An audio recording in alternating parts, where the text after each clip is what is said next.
Vous êtes en file d'attente à la sécurité de l'aéroport. Votre heure d'embarquement est dans 25 minutes. Tout semble normal jusqu'à ce que l'agent de la TSA examine votre pièce d'identité un peu plus longtemps que prévu. Pas d'alarme, pas de voix élevée, juste une pause silencieuse. Vous n'y pensez pas beaucoup jusqu'à ce qu'on vous demande de vous écarter. Soudain, les gens avec qui vous étiez font la queue vous dépassent. La file continue d'avancer, votre vol n'attend pas. Voici la vérité dérangeante. En 2025, des milliers de passagers perdent des centaines de dollars à la TSA. Non pas parce qu'ils ont enfreint les règles, mais parce que les règles ont changé discrètement. Et la plupart des voyageurs, en particulier les plus âgés, n'ont jamais été clairement avertis. Alors, qu'est-ce qui a exactement changé? Et pourquoi cela vous coûte-t-il si cher quand ça tourne mal?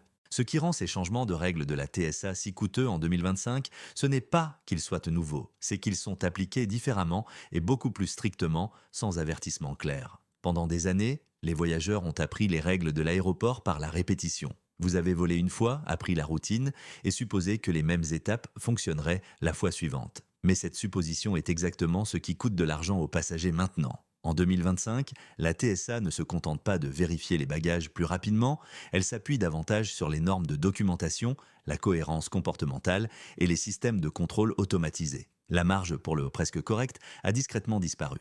Une pièce d'identité qui fonctionnait l'année dernière peut maintenant déclencher un contrôle supplémentaire. Un bagage à main emballé de la même manière depuis des années peut soudainement vous ralentir. Un petit retard à la sécurité peut se transformer en embarquement manqué, frais de modification de réservation et correspondance perdue. Et voici l'inconfortable réalité, les voyageurs plus âgés sont affectés plus souvent. Non pas parce qu'ils font quelque chose de mal, mais parce qu'ils se fient à leur expérience passée dans un système qui ne fonctionne plus de la même manière. Alors, quels sont exactement ces changements? Et pourquoi affectent-ils si durement votre portefeuille?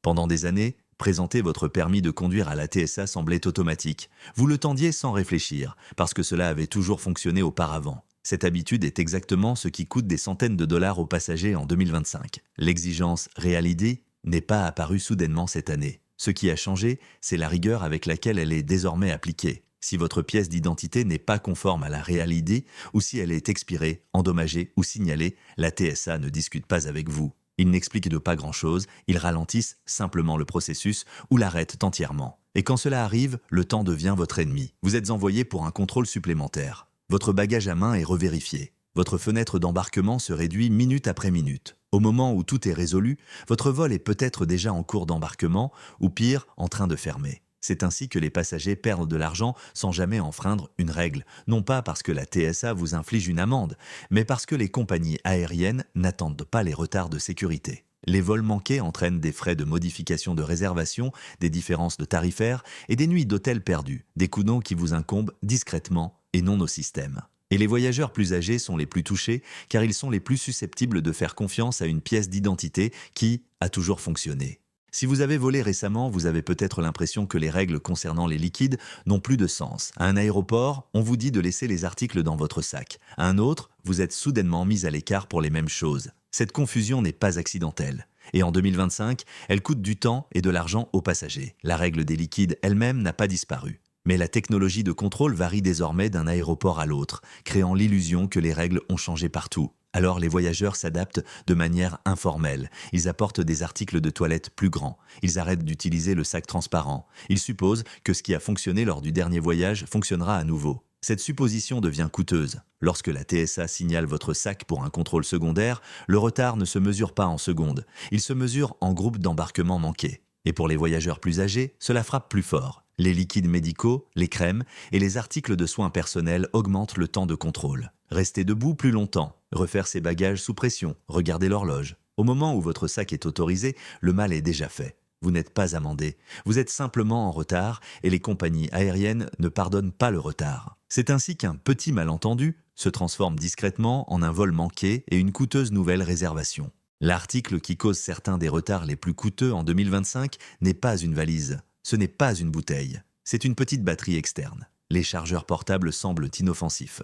Ils sont silencieux, légers et faciles à oublier. Mais la TSA traite les batteries au lithium très différemment maintenant et les erreurs ne sont plus traitées à la légère. Si une batterie externe ou une batterie de rechange est trouvée dans un bagage enregistré, le processus s'arrête. Vos bagages sont signalés. Vous pouvez être rappelé de la porte d'embarquement ou retardé pendant que les bagages sont rouverts et inspectés. Cela ne semble pas dramatique. Il n'y a pas d'argument, juste le temps qui s'échappe. Pour de nombreux passagers, en particulier les voyageurs plus âgés, le chargeur a été emballé soigneusement, juste au mauvais endroit. Et corriger cette erreur sous pression est lent. Les chaussures remises, les sacs refaits, les fils réintégrés. Au moment où vous atteignez à nouveau la porte, l'embarquement peut déjà être en train de fermer. Pas d'amende, pas d'email d'avertissement, juste un vol manqué et un nouveau billet à acheter. C'est le schéma des problèmes de voyage de 2025.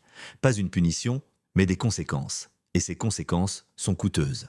2 passagers arrivent au même aéroport, même compagnie aérienne, même heure de départ. L'un passe la sécurité calmement, l'autre est discrètement mis à l'écart. La différence n'est pas la chance, c'est la conscience. Le premier passager se prépare à la manière dont le système fonctionne maintenant. Pièces d'identité, correctes. Liquides emballés de manière conservatrice. Batteries placées là où elles ne déclencheront pas d'arrêt. Le deuxième passager ne fait rien de mal, mais se fie à la façon dont voler fonctionnait autrefois. Et cette différence a de réelles conséquences. Un court retard à la TSA se transforme en une course précipitée vers la porte. Une course précipitée se transforme en une porte d'embarquement fermée, et une porte fermée se transforme en frais, différences tarifaires et des heures de stress. Pour les voyageurs plus âgés, l'impact est plus lourd. Rester debout plus longtemps, expliquer davantage, refaire ses bagages sous pression. Ce qui semble être un inconvénient mineur devient un coût financier. Non pas à cause d'une amende, mais parce que les compagnies aériennes considèrent les retards de sécurité comme la responsabilité du passager. C'est la réalité des voyages en avion en 2025. Le système ne punit pas les erreurs bruyamment.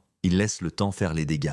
La bonne nouvelle est la suivante. Vous n'avez pas besoin de discuter avec la TSA. Vous n'avez pas besoin d'un statut spécial. Il vous suffit de vous préparer à la manière dont le système fonctionne maintenant. Commencez par la documentation. Si vous avez le moindre doute sur votre pièce d'identité, ayez une pièce d'identité de remplacement acceptée. Ne supposez pas que ce qui a fonctionné l'année dernière fonctionnera aujourd'hui. Emballez les liquides comme si les règles les plus strictes s'appliquaient toujours. Même si vous avez entendu dire que certains aéroports sont plus souples, la cohérence vous permet de rester en mouvement. Placez les batteries externes et les batteries de rechange dans votre bagage à manteau avant l'agitation du jour du départ. Les petits articles causent de gros retards lorsqu'ils sont découverts tardivement. Et surtout, donnez-vous du temps. Non pas parce que vous vous attendez à des problèmes, mais parce que le système n'absorbe plus les petites erreurs. À l'avenir, cette tendance ne s'inversera pas. Les systèmes de sécurité deviennent plus automatisés, moins flexibles et moins conversationnels. Cela signifie que les voyageurs qui comprennent les règles discrètes se déplaceront sans encombre. Ceux qui se fient à leurs habitudes continueront à payer pour les surprises. La préparation ne concerne plus le confort. En 2025, il s'agit de protection. Voler en 2025 n'est pas plus difficile, c'est plus discret. Les règles ne s'annoncent pas. Elles vous prennent simplement du temps lorsque vous n'êtes pas préparé. Si cette vidéo vous a aidé à comprendre pourquoi les petits détails coûtent maintenant cher, partagez-la avec quelqu'un qui vous est cher, en particulier les voyageurs plus âgés qui se fient à leur expérience. Laissez un commentaire si vous avez été retardé à la sécurité et abonnez-vous pour apprendre les règles que les aéroports n'expliquent jamais clairement. Votre temps et votre argent méritent d'être protégés.